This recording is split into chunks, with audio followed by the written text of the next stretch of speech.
Good morning and welcome again students. This is Pooja Sharma from Navjyoti Global School, Mona. So students, today's date is 8 May 2020 and day is Friday.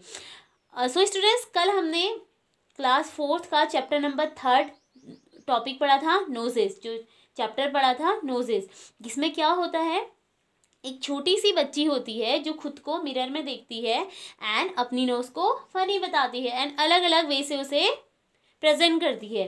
So students, कल हमने poem पढ़ी थी. आज हमारा है question answer, जो मैंने यहाँ पे सॉल्यूशन किया है इनका. आप सॉल्यूशन के साथ इसे पढ़ेंगे. So reading is fun. First question आपका है, why does the poet feel that the nose is a funny things. Poet जो है उसने नोज को फनी थिंग्स क्यों बताया है, क्यों उसने ऐसा फील किया. सो इसका आंसर लिखेंगे, the poet feels that the nose is a funny thing because it grows strength with two little holes. ये क्या होती है, जैसे उसमें देखा ना आपने चैप्टर में, पोएट क्या बोल रहा है, एक छोटी सी बच्ची है, वो बोल रही है कि मैं जितनी बार अपने आप को मिरर में देखती हूँ तो मेरी नोज आगे को बड़ी हो जाती है. लाइक ऐसा लगता है एक हैंडल खड़ा हो, है ना, हैंडल लगाया हुआ हो, ना हिलती है ना डुलती है.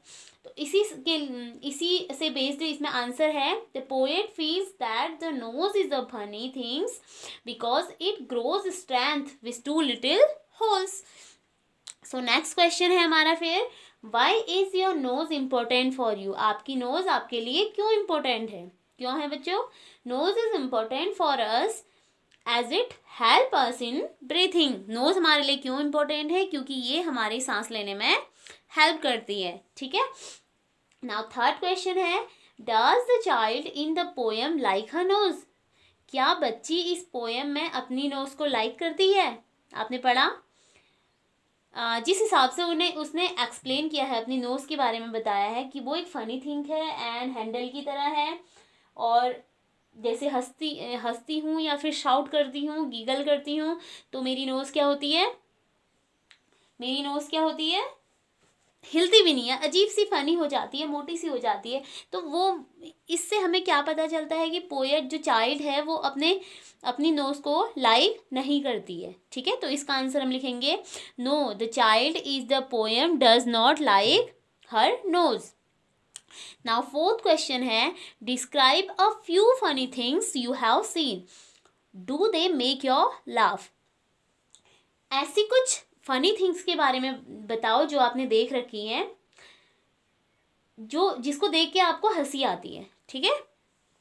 तो मैंने तो यहाँ अपने अकॉर्डिंग लिख दिया, आप लोग इसे अपने अकॉर्डिंग करें, जो चीज़ आपको देख के, जिस चीज़ को देख के हंसी आती है.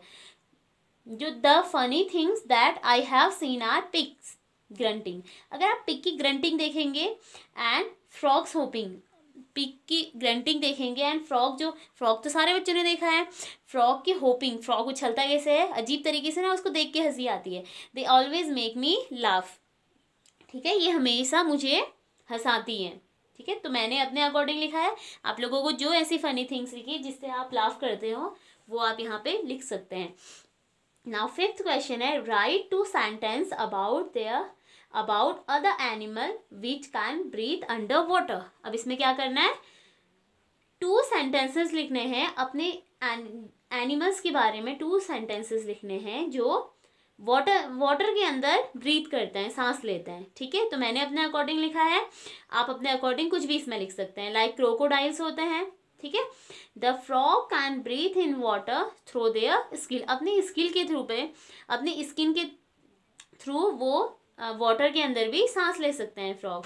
Now next, water snail breathe in water using their gills. Water snail भी जो होती हैं गिल्स के थ्रू अंडर वाटर क्या करती हैं, सांस लेती हैं. ठीक है. तो इसी तरीके से हम लोग क्रोकोडाइल के बारे में भी लिख सकते हैं कि crocodile can breathe under water. Crocodile भी क्या करता है, अंडर वाटर सांस ले सकता है एंड वाटर के बाहर भी वो सांस लेता है. ओके. इसके बाद देखिए बच्चों, आपके बुक में 20 पेज नंबर पे एक क्वेश्चन है, लाइक ये तो एक बस सिंग के बारे में है. एंड फन टाइम, यहाँ पे लिखा है सिट इन ग्रुप में बैठिए and look at your friends face and describe what you see. अपने फ्रेंड का फेस देखिए एंड उसमें डिस्क्राइब कीजिए, उसके बारे में लिखिए। यूज वर्ड लाइक, अब उसमें वर्ड क्या क्या यूज कर सकते हैं आप लोग? Long, round, oval, slanted, sharp, flat to help you. ये जो वर्ड आपको पिंक कलर में यहाँ पे दिखाई दे रहे हैं, ये आपको डिस्क्राइब करने में हेल्प करेंगे। You can use other word also, other word का भी यूज इसमें आप कर सकते हैं, ठीक है। नाउ नेक्स्ट है, अब ये आपके लिए है, आप लोग इसे घर बैठ के या फिर स्कूल में अपने फ्रेंड की नोट्स को डिस्क्राइब कर सकते हैं, ठीक है, फ्रेंड के बारे में लिख सकते हैं। नाउ नेक्स्ट क्वेश्चन है, what is your favourite fruit, describe it in 5 sentences. अपना एक फेवरेट फ्रूट जो है उसके बारे में 5 सेंटेंसेस आपने लिखने हैं। सो स्टूडेंट्स, आप लोगों का फेवरेट फ्रूट कुछ और भी हो सकता है, लेकिन मेरा फेवरेट फ्रूट जो है मैंने उसके बारे में यहाँ पे डिस्क्राइब किया है। मैंने लिखा है,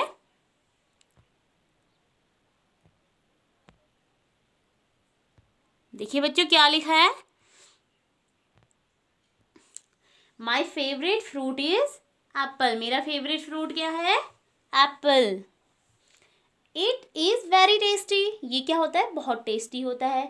आई ईट एप्पल विद इट्स पील, मैं इसकी पील्स के साथ भी एप्पल्स को ईट कर जाती हूँ, खा जाती हूँ, ठीक है।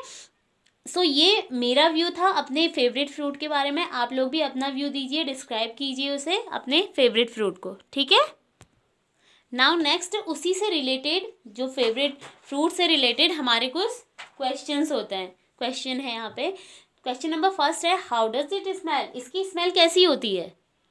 अब सो स्टूडेंट्स, आपका जैसे किसी का फेवरेट फ्रूट मैंगो होता है, किसी का पाइन एप्पल होता है, तो उसी से रिलेटेड आप यहाँ पे क्वेश्चंस के आंसर दीजिए। अब मेरा फेवरेट फ्रूट तो मैंने यहाँ पे लिखा है एप्पल, तो मैं उसी से रिलेटेड क्वेश्चन के आंसर दूंगी। जैसे फर्स्ट है, हाउ डज इट स्मेल, इसकी स्मेल कैसी होती है। इट स्मेल स्वीट, इसकी स्मेल कैसी होती है? स्वीट होती है। हाउ डज इट लुक, ये कैसा दिखाई देता है, तो मैंने आंसर लिखा है, it look like a cricket ball, ये कैसा दिखाई देता है? एक क्रिकेट बॉल की तरह दिखाई देता है। नेक्स्ट है, हाउ डज इट फील, आप इसको पकड़ते हैं तो आपको कैसा फील होता है? इट फील्स हार्ड, ये कैसा होता है? हार्ड होता है थोड़ा। फोर्थ है, when you beat it what sound does it make, जब आप इसे काटते हैं, ठीक है, तो इसकी आवाज़ कैसी आती है। मैंने लिखा है, इट मेक्स टक साउंड, इसकी आवाज़ जब आप काटते हैं एप्पल को तो उसकी आवाज़ टक करके एक साउंड आती है ना, तो मैंने यहाँ पे लिखा है, इट मेक्स टक sound. How does it taste, इसका टेस्ट कैसा होता है? इट टेस्ट्स स्वीट, इसका टेस्ट कैसा होता है? स्वीट होता है।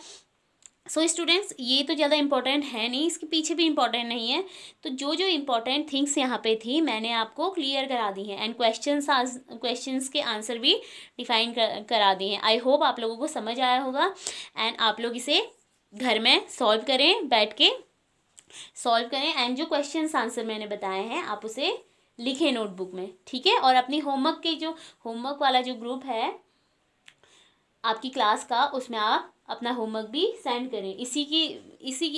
इसी से रिलेटेड आपको एक वर्कशीट मिलेगी, आप उसे नोट डाउन करें, विथ सॉल्यूशन है उसमें, सॉल्व करके पूरा दिया गया है, आप उसे नोट करें। ओके स्टूडेंट्स, अब हम मिलेंगे इसकी नेक्स्ट चैप्टर, इसी यूनिट से रिलेटेड जो नेक्स्ट चैप्टर है सेकंड यूनिट से, उसमें हम मिलेंगे, ठीक है। नेक्स्ट चैप्टर में हम अब कल मिलेंगे। Okay bye.